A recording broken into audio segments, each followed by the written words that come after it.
Hello and welcome to the Mr. Brown podcast, where I reflect on my ongoing experiences as a teacher, with a special focus on mental health. I am your host, James Brown.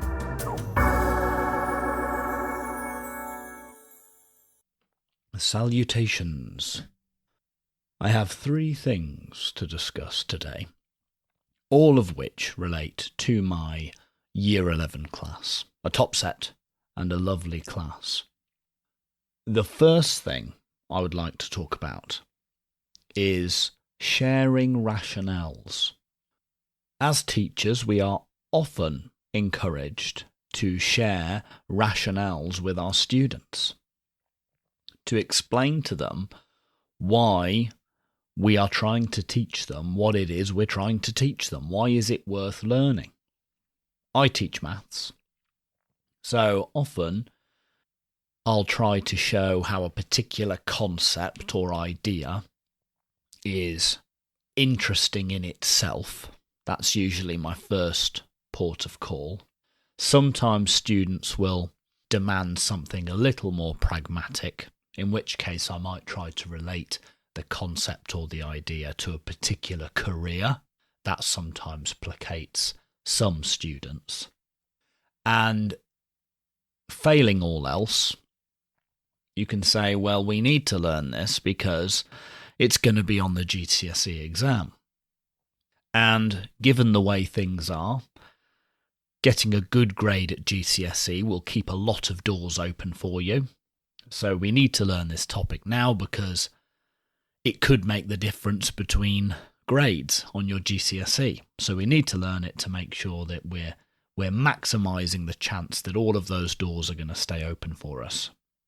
I'd say that that's the least satisfying sort of rationale when trying to explain why we're learning what we're learning.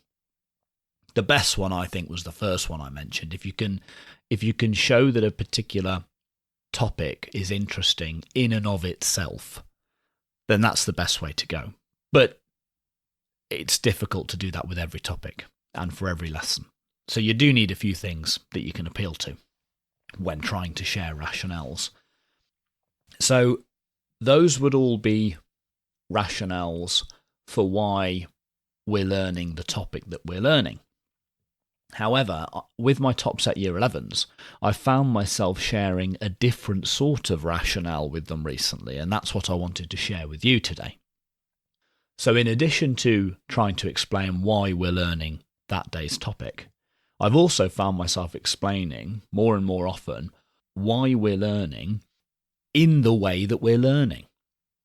In a nutshell, I've found myself sharing pedagogy with my Year 11 students, explaining to them that the lessons are structured in a particular way because it's going to help them learn in the best possible way according to the available evidence.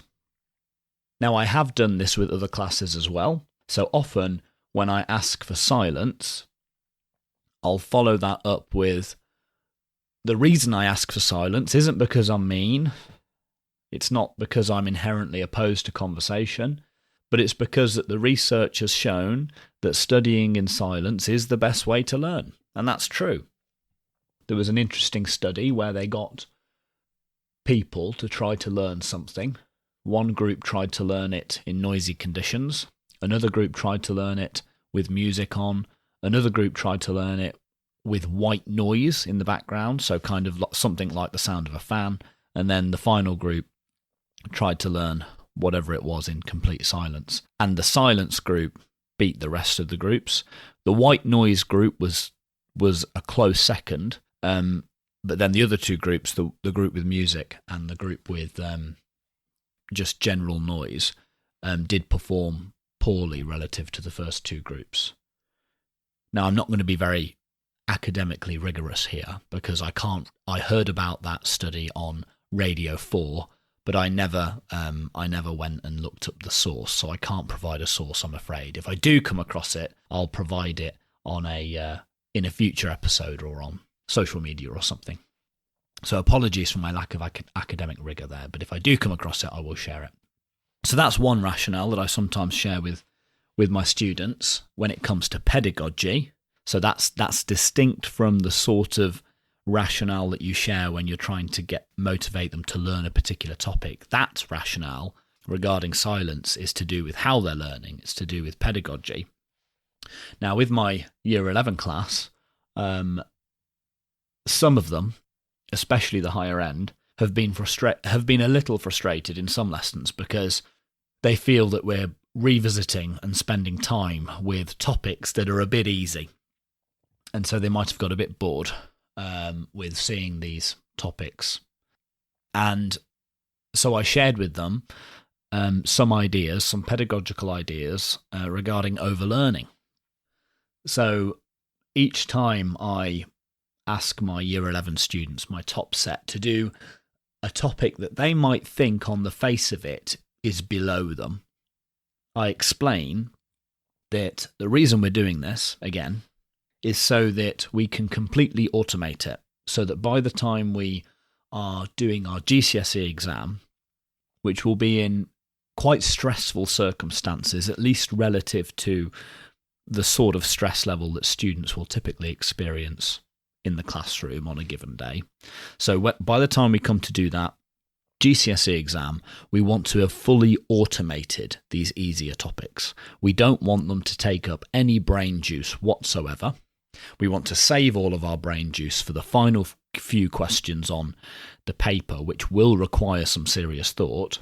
We want the first half of the paper, maybe even the first 2/3 of the paper, to almost happen on autopilot. We don't want to have to get out of first gear. Save all of our mental resources for those final few questions. And that is how I justify to my Year 11 students revisiting these fundamental, seemingly easier topics, which will appear in the first half or first 2/3 of the paper.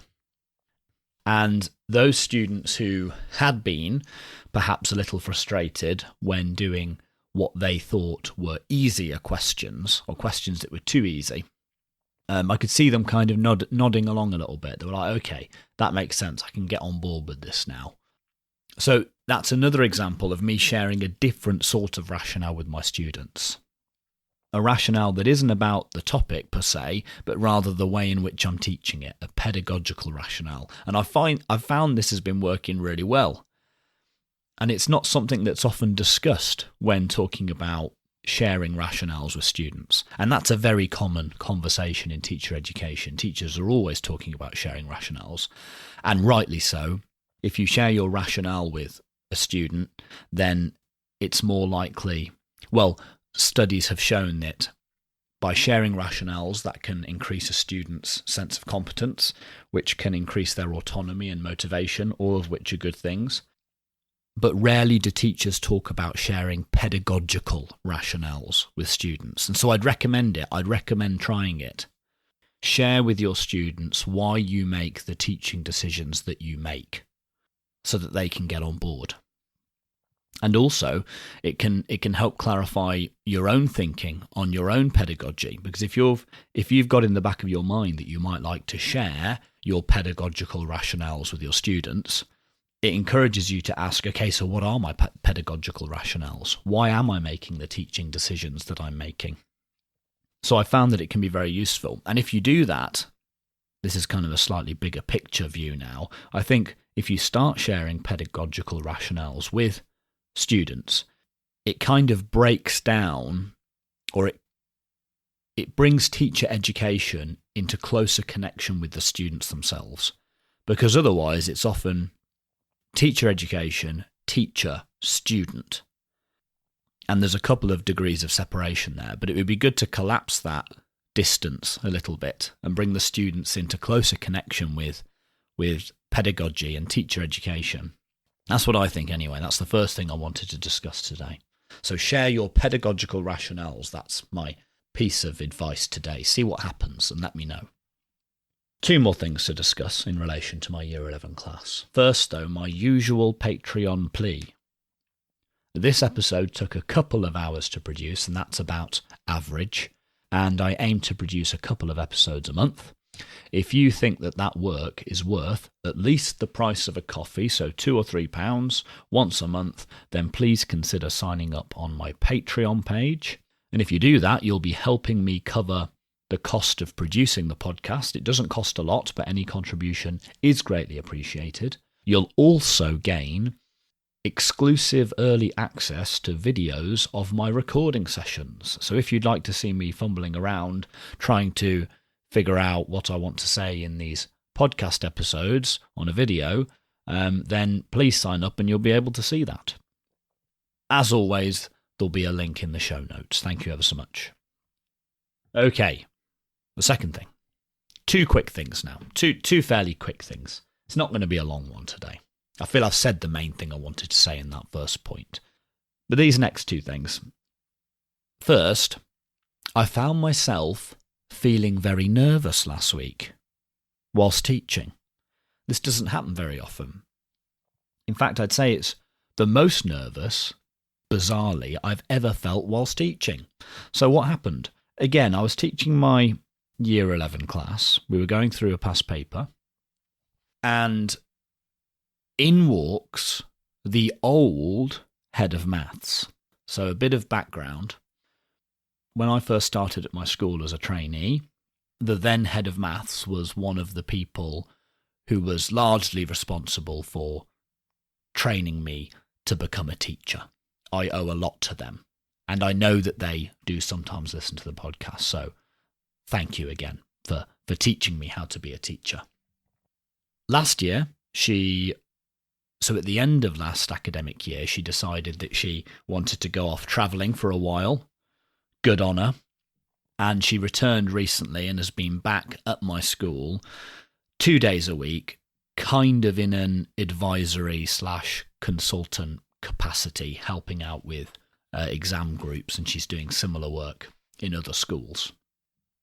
Anyway, in she walks, and I was going through an awkwardly worded question at the back of a GCSE paper. So a harder question, a fiddly question, easy to trip up on.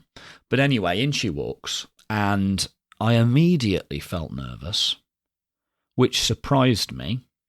This wasn't kind of preceded by any sort of thought pattern. I wasn't anticipating feeling nervous. I wasn't worried about this teacher coming into my class. But nevertheless, she came in and I just felt nervous immediately. That kind of raw, emotional, bodily reaction, kind of like your tummy tightens up or whatever bodily reactions are associated with nervousness. You get the idea. You know what nervousness feels like. It just hit me.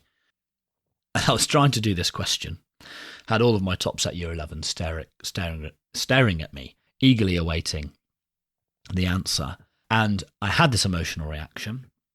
And then I thought, why am I having this emotional reaction? Why do I feel nervous?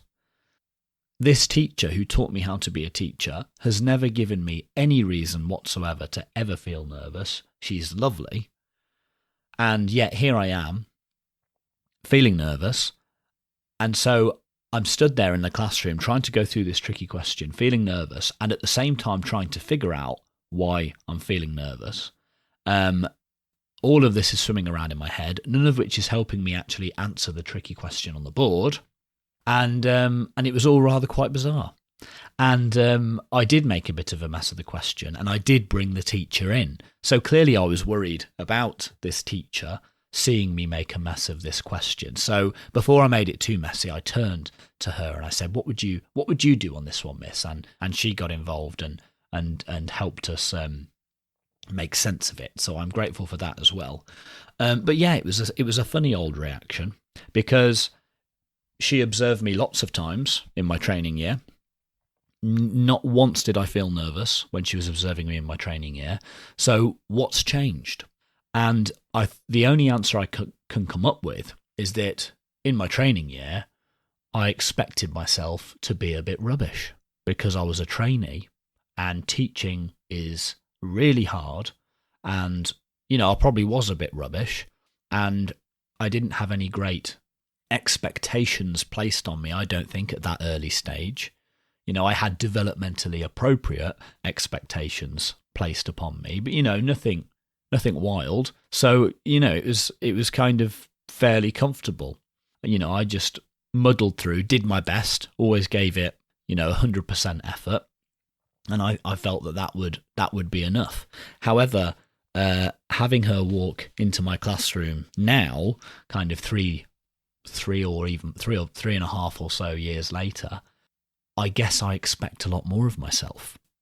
And I presume that this teacher expects more of me as well. I presume that she would expect to see me as a better teacher now than I was when she was observing me 3.5 years ago as a trainee. And I guess I just immediately worried that I was going to fall short of that expectation. So I think that's the only difference. I think that can be the only thing that could explain why I felt more nervous this time. Because now I'm meant to be a good teacher, whereas before it was okay to be a bit rubbish.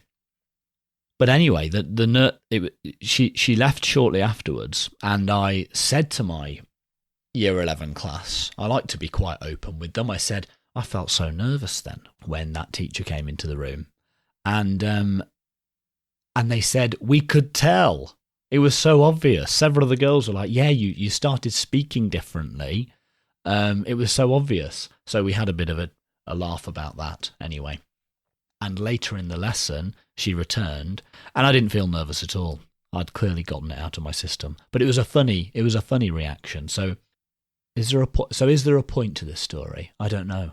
I don't know whether there's a point to this particular story. What's the moral here?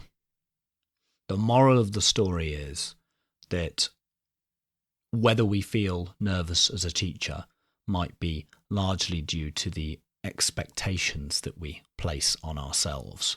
And so making sure that you've got developmentally appropriate expectations is important. So as a trainee, you might often feel nervous. That could perhaps be that you're expecting too much of yourself too soon. As I said a moment ago, it's a really hard profession. It takes a while to get good at it. And so as long as you're giving it your all, then perhaps there's less reason to feel nervous. But again, feeling nervous is a perfectly natural reaction. It shouldn't be something you necessarily go out of your way to try and suppress. Just revel in it. There you go. Is that a moral? I'm not sure. On to the final thing.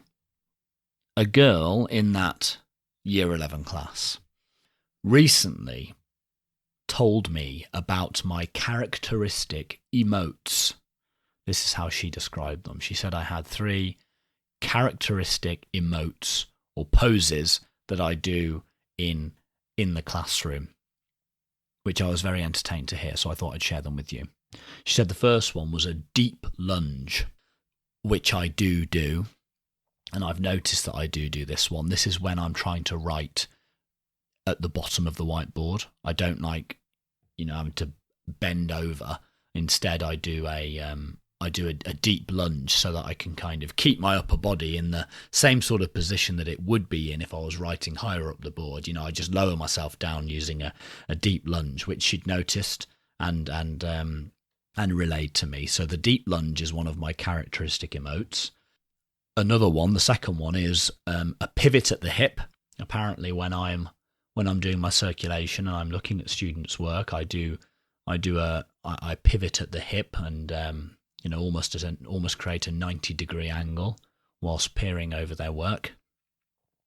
And then the third one, which I was completely unaware of, but since she told me, I now have noticed that I do it all the time, is the hand scratch.